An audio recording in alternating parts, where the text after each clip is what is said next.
So very good morning students. So last lecture में हमने electric flux किया था कंप्लीट। आज के लेक्चर में हम आगे देखते हैं गॉस लॉ देखते हैं। हमारा लेसन नंबर फर्स्ट चल रहा है इलेक्ट्रिक चार्जेस एंड फील्ड्स।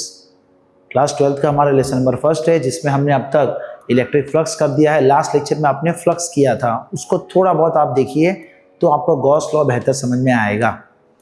देखिए हमारा गॉस लॉ अगला टॉपिक जो है हमारा आज का गॉस लॉ है। इससे पहले कुछ चीज़ें हम लास्ट लेक्चर का आपको पता होना चाहिए। जैसे आपने इलेक्ट्रिक फ्लक्स पढ़ा था, आपको अगर याद होगा इलेक्ट्रिक फ्लक्स तो याद करिए इलेक्ट्रिक फ्लक्स क्या था कि इलेक्ट्रिक फ्लक्स का सिंबल हम इस तरीके से लिखते थे। एक सर्कल होता था, उसमें एक स्ट्रेट लाइन जिसको फाई बोलते थे इलेक्ट्रिक फ्लक्स। और इलेक्ट्रिक फ्लक्स होता क्या था तो किसी भी एरिया से कितने इलेक्ट्रिक फील्ड लाइन्स निकल रहे हैं, किसी भी एरिया से कितने इलेक्ट्रिक फील्ड लाइन्स निकल रहे हैं उसको बोलते थे इलेक्ट्रिक फ्लक्स। इलेक्ट्रिक फ्लक्स क्या था तो किसी भी एरिया से कितने number of electric field lines निकल रहे हैं उसको हमने इलेक्ट्रिक फ्लक्स कहा था। सो ये होता है इलेक्ट्रिक फ्लक्स। जैसे एरिया ये है, इससे इतने मान लीजिए 3 इलेक्ट्रिक फील्ड लाइन्स निकल रहे हो तो फ्लक्स हो जाएगा इसका 3, इलेक्ट्रिक फ्लक्स 3 हो जाएगा। तो जितने number of electric field lines किसी एरिया से पास हो रहे हैं तो उसका फ्लक्स था। फ्लक्स का फॉर्मूला हमने लिखा था E.S या E.A लिख सकते हो। डॉट लिखा था यानी कि ES cos थीटा। E क्या था इलेक्ट्रिक फील्ड, S क्या था या A होता है एरिया वेक्टर। एरिया वेक्टर मतलब सरफेस के परपेंडिकुलर जो होता है उसी को area vector, surface area S या A से लिखते हैं।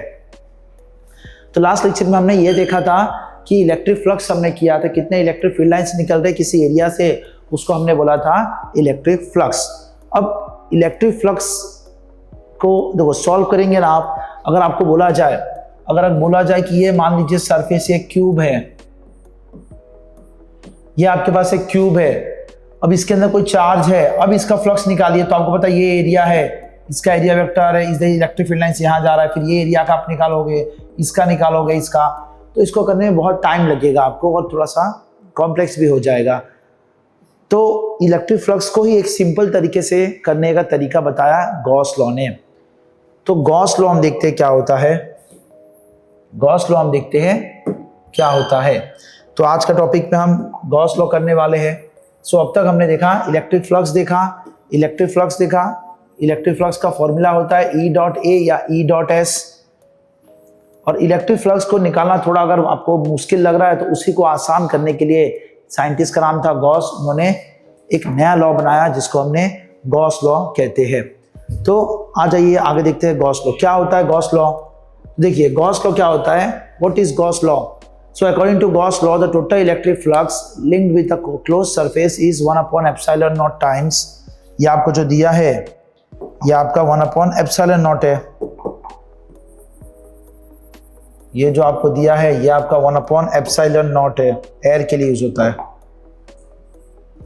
So 1/epsilon naught times the net charge enclosed by the closed surface, यानी कि सिंपल भाषा में समझिए कि कोई भी क्लोज सरफेस है, कोई भी अगर आपके पास क्लोज सरफेस है, क्लोज यानी कि 3D सरफेस है, तो उसके अंदर अगर कोई चार्ज रखा है और कोई क्लोज सरफेस है, अगर उसके अंदर कोई चार्ज रखा है तो उस पर लगने वाला जो टोटल फ्लक्स होगा ना, नेट फ्लक्स, वो क्या होगा, कितना चार्ज अंदर अवेलेबल है अपॉन एप्सिलॉन नॉट, ये आपका डायरेक्ट आ जाएगा। अब चाहे गॉस लॉ से निकालिए या सिंपली फ्लक्स का फॉर्मूला यूज करके निकालिए, आंसर यही आएगा। कोई भी क्लोज सरफेस है, क्या बोला है statement, Gauss law states that the total flux linked with a closed surface, total flux linked with the closed surface is 1/epsilon naught times the net charge enclosed by the closed surface। ये जो closed surface दिख रहा है इसने कितना charge अपने अंदर रखा है अपॉन एप्सिलॉन नॉट निकालोगे तो वो आपका आंसर आ जाएगा। उसी को गॉस लॉ कहा जाता है। ये आपको लिखा है, ये आपका फ्लक्स था। अगर मान लो electric field lines non uniform रहा तो E.ds equals to Q inside upon epsilon naught. ये फ्लक्स का आपका मैथमेटिकल इक्वेशन है। ये जो मैथमेटिकल लिखते हो आप गॉस लॉ का, ये मैथमेटिकल इक्वेशन है। गॉस लॉ भी क्या बताता है, गॉस लॉ भी फ्लक्स ही बताता है, बस एक आसान तरीके से गॉस लॉ फ्लक्स को समझाता है। अगर मान लीजिए अगर जैसे क्लोज सरफेस से ये रहा, जैसे मान लीजिए ये क्लोज सरफेस, इस तरह से कोई क्लोज सरफेस है, इसके अंदर मान लीजिए चार्ज अवेलेबल है, एक -Q है, एक +Q है और एक चार्ज बाहर है, मान लो लीजिए +Q बाहर भी है। तो इस पे टोटल लगने वाला जो फ्लक्स होगा ना, फ्लक्स मतलब जैसे ये प्लस इलेक्ट्रिक फील्ड लाइंस यहाँ निकला थी इधर फ्लक्स, तो टोटल फ्लक्स जो होगा वो चार्ज इनसाइड कितना चार्ज है, प्लस क्यू है और एक माइनस क्यू है अपॉन एप्सिलॉन नॉट, तो इस पे लगने वाला टोटल फ्लक्स 0 हो जाएगा। यानी कि अंदर जो चार्ज है सरफेस को उसको ही कंसीडर करना है आपको, बाहर वाले चार्ज को कंसीडर नहीं करना है। सो चार्ज जो क्लोज सरफेस है, कोई भी क्लोज्ड सरफेस है, उसके अंदर जितना चार्ज अवेलेबल है उसी को कंसीडर करना है अपॉन एप्सिलॉन नॉट। यही सिंपल गॉस लॉ ने समझाया। सो गॉस लॉ ये कि टोटल फ्लक्स जो होता है क्लोज सरफेस के अंदर तो किसके बराबर होता है, 1 upon epsilon not times the net charge enclosed by the close surface. इसी को बोलते हैं गॉस लॉ। गॉस लॉ का आपका ये मैथमेटिकल स्टेटमेंट है, जहां पे देख सकते हैं ये चार्ज अवेलेबल है सरफेस पे।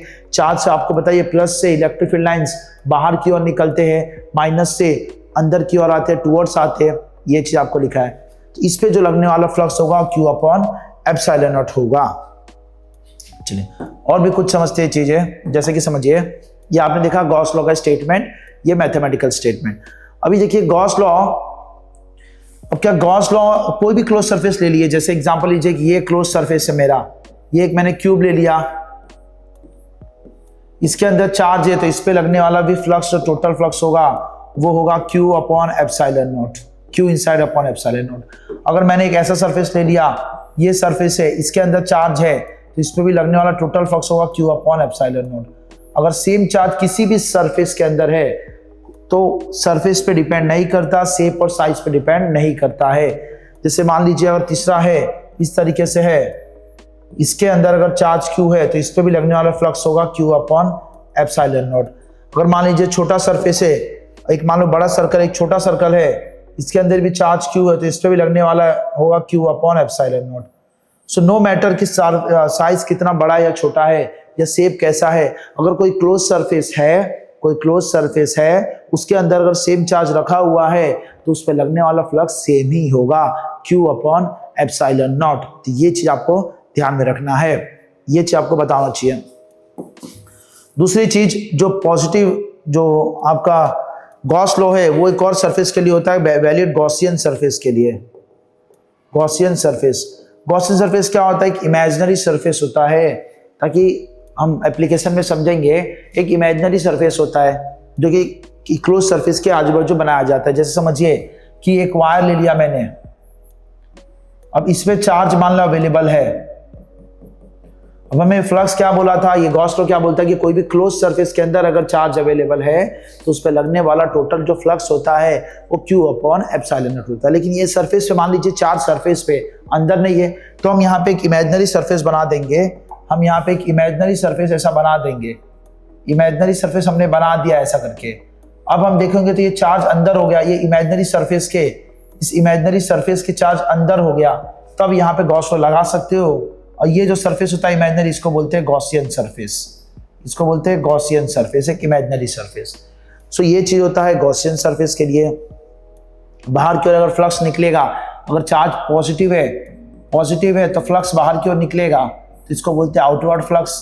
चार्ज नेगेटिव है तो इलेक्ट्रिक फील्ड लाइंस अंदर की ओर आता है जिसको नेगेटिव फ्लक्स कहते हैं।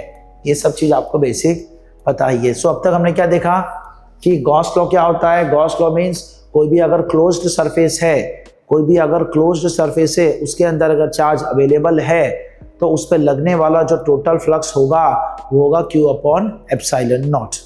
सेकेंड चीज हमने देखा कि जो शेप और साइज जो होता है, आप चाहे कितना बड़ा कैसा भी शेप ले लो, अगर वो 3D सरफेस है तो उस पर लगने वाला जो टोटल फ्लक्स वो सेम ही रहेगा अगर सेम चार्ज है तो। तीसरी बात जो रहेगा कि हमें कौन सा लेना है फ्लक्स, तीसरी बात जो रहेगा कि हमें क्या फ्लक्स कौन सा लेना, आउटवर्ड एरिया वेक्टर। जैसे मान लीजिए ये सरफेस है तो इसके एरिया वेक्टर कैसा रहेगा। जैसे कोई सरफेस होता है आपके पास, कोई सरफेस है, मान लीजिए ये सरफेस है, एरिया वेक्टर या सरफेस एरिया वेक्टर क्या लेते हो आप, ऊपर की ओर लेते हो, यहाँ पे A या S से लिखते हो। सरफेस एरिया वेक्टर आप किससे लिखते हो, A या S से लिखते हो। एरिया वेक्टर नीचे भी हो सकता है, सरफेस के परपेंडिकुलर तो ऊपर भी हुआ, परपेंडिकुलर तो नीचे भी हुआ। तो ये 2D केस, ये बात था 2D में आप कहीं भी ले सकते हो। 3D केस में अगर मान लो कोई सरफेस 3D सरफेस है तो उसमें सिर्फ आउटवर्ड ही लेना है एरिया वेक्टर, वो आपको सिर्फ आउटवर्ड ही कंसीडर करना है, बाहर वाला ही लेना है परपेंडिकुलर एरिया वेक्टर को बाहरी नहीं, एरिया वेक्टर मतलब सरफेस के जो परपेंडिकुलर है। गॉस लॉ में हम देखा ना E dot D S, Gauss law में हमने देखा statement E dot D S, तो ये जो एरिया वेक्टर होता है S वो कहाँ रहता है, उसका डायरेक्शन, तो उसका डायरेक्शन हम आउटवर्ड लेंगे, उसका डायरेक्शन हम आउटवर्ड लेंगे। क्यूब रहेगा उसमें भी हम आउटवर्ड लेंगे, इस तरीके से आउटवर्ड लेंगे। ये चीज हम आउटवर्ड ही लेंगे। हम एरिया वेक्टर का डायरेक्शन हम किस तरह से लेंगे, आउटवर्ड लेंगे। हम उसका एरिया वेक्टर का डायरेक्शन सरफेस एरिया को आउटवर्ड लेंगे। तो ये चीज था कुछ गॉस लॉ। अब आगे देखिए, गॉस लॉ हुआ, अब आगे उसका एप्लीकेशन समझिए गॉस लॉ का। हमारे पास एप्लीकेशन गॉस लॉ का 3 एप्लीकेशन है हमारे पास गॉस लॉ का। सो हमारे पास 3 एप्लीकेशन है गॉस लॉ का। सो पहला एप्लीकेशन है हमारे पास, पहला एप्लीकेशन है electric field due to infinite straight wire. तो देखिए गॉस लॉ में समझा क्या होता है कि कोई भी क्लोज सरफेस है उस पर लगने वाला टोटल फ्लक्स होता है Q अपॉन एप्सिलॉन नॉट। जो पहला एप्लीकेशन है वो होता है electric field due to infinite straight wire या लाइन। इनफाइनाइट मतलब इनफाइनाइट नहीं होता बेसिकली, यहाँ पे एक टर्म है इनफाइनाइट मतलब जो डिस्टेंस होगा ना वो बहुत पास में होगा। इनफाइनाइट मतलब जो ये डिस्टेंस होता है वायर से ये बहुत पास, इतने पास में। स्ट्रेट वायर मतलब समझिए कि एक वायर है जिस पे चार्ज फैला हुआ है। पहला एप्लीकेशन समझिए, हमें एक एक एप्लीकेशन अलग अलग लेक्चर में हम देखेंगे, एक एक लेक्चर में एक एक एप्लीकेशन हम समझेंगे। पहले समझते हैं हम, आज तीनों एप्लीकेशन थोड़ा समझते हैं, फिर हम नेक्स्ट लेक्चर से तीनों एप्लीकेशन को डिटेल में समझेंगे। अभी के लिए समझिए पहला एप्लीकेशन क्या है गॉस लॉ का। आपके सिलेबस में 3 एप्लीकेशन दिया है तो हम वो 3 करेंगे।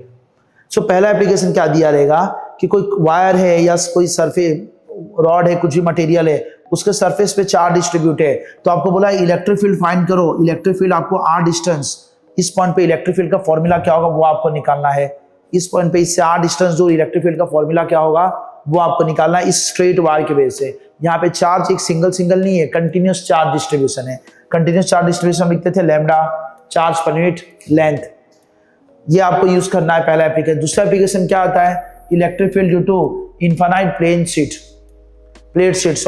Electric field due to infinite plane sheet. अब एक एप्लीकेशन में क्या आएगा, आपको प्लेट दिया रहेगा, ये आपके पास प्लेट है। अब मान लो इससे आपको r डिस्टेंस दूर किसी भी पॉइंट पे इलेक्ट्रिक फील्ड फाइंड करना है।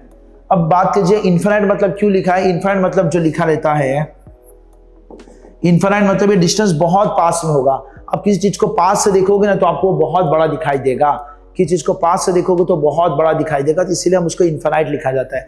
इनफाइनाइट मतलब ये नहीं है कि वायर कभी खत्म ही नहीं होगा, वायर खत्म नहीं होगा, एक रिलेटिव टर्म है बेसिकली। जैसे ये मार्कर है आपके पास, दिख रहा है आपके पास जो स्टाइलस है, इससे बहुत डिस्टेंस अगर मैं यहाँ से पूछूं तो ये मुझे छोटा दिखाई देगा, लेकिन मैं इसी के जस्ट यहाँ पे पूछूंगा तो इस पॉइंट पे मुझे बहुत बड़ा दिखाएगा। मैं इसको यहाँ से ऑब्जर्व करूंगा तो मुझे बहुत बड़ा दिखाई देगा, जैसे दूर जाऊंगा मुझे छोटा दिखने लगेगा। तो एक टर्म है इनफाइनाइट मतलब जस्ट बाजू में पूछा है। सेम आता है कि एक प्लेन शीट है, एक प्लेन शीट के ऊपर चार्ज डिस्ट्रीब्यूट है, एक प्लेन शीट के ऊपर चार्ज डिस्ट्रीब्यूट है। अब उस चार्ज डिस्ट्रीब्यूट है उससे इस चार्ज प्लेन शीट से आपको r डिस्टेंस दूर इलेक्ट्रिक फील्ड फाइंड करना है। ये सेकेंड एप्लीकेशन रहेगा। तीसरा जो एप्लीकेशन रहेगा वो रहेगा एक स्फेरिकल। जो फर्स्ट एप्लीकेशन है ये सेकेंड एप्लीकेशन है, और तीसरा एप्लीकेशन जो रहेगा कि एक क्लोज्ड स्फीयर है, एक क्लोज्ड स्फीयर है। अब एक क्लोज्ड स्फीयर है उससे आपको फाइंड करना है कि स्फीयर के आपको अंदर इलेक्ट्रिक फील्ड फाइंड करना है। मान लीजिए अंदर कैपिटल r डिस्टेंस, आपको पहला बाहर फाइंड करना है, ये r डिस्टेंस दूर इस पॉइंट पे इलेक्ट्रिक फील्ड, फिर आपको सरफेस पे फाइंड करना है, फिर मान लीजिए अंदर फाइंड करना है। 3 जगह, एक स्फीयर है जिससे आपको बाहर आउटसाइड इलेक्ट्रिक फील्ड फाइंड करना है, सरफेस पे कितना होता है और अंदर कितना होता है, ये 3 आपको फाइंड करना है। और इस पे आपको चार्ज डिस्ट्रीब्यूट है। हॉलो सिलेंडर के लिए हम यूज करते हैं electric field due to by thin spherical shell, या इसको हम बोलते हैं हॉलो सेल या हॉलो स्फीयर। फुटबॉल मान लीजिए कि फुटबॉल पे चार्ज डिस्ट्रीब्यूट है, फुटबॉल पे चार्ज अवेलेबल है, तो फुटबॉल से r डिस्टेंस दूर, फुटबॉल के सरफेस पे और फुटबॉल के अंदर, ये 3 जगह आपको फाइंड करना है। तो यही था हमारा गॉस लॉ का बेसिक्स। इसमें हम स्टेट एंड प्रूव, एक और आता है state and prove Gauss law, तो वो भी हम प्रूव करेंगे। सो नेक्स्ट लेक्चर में हम पहले प्रूव करेंगे कैसे आए phi = q by epsilon not, तो स्टेट एंड प्रूव करेंगे गॉस लॉ को। फिर हमारा 3 एप्लीकेशन है, हम उसको एक एक करके सॉल्व करेंगे। Thank you.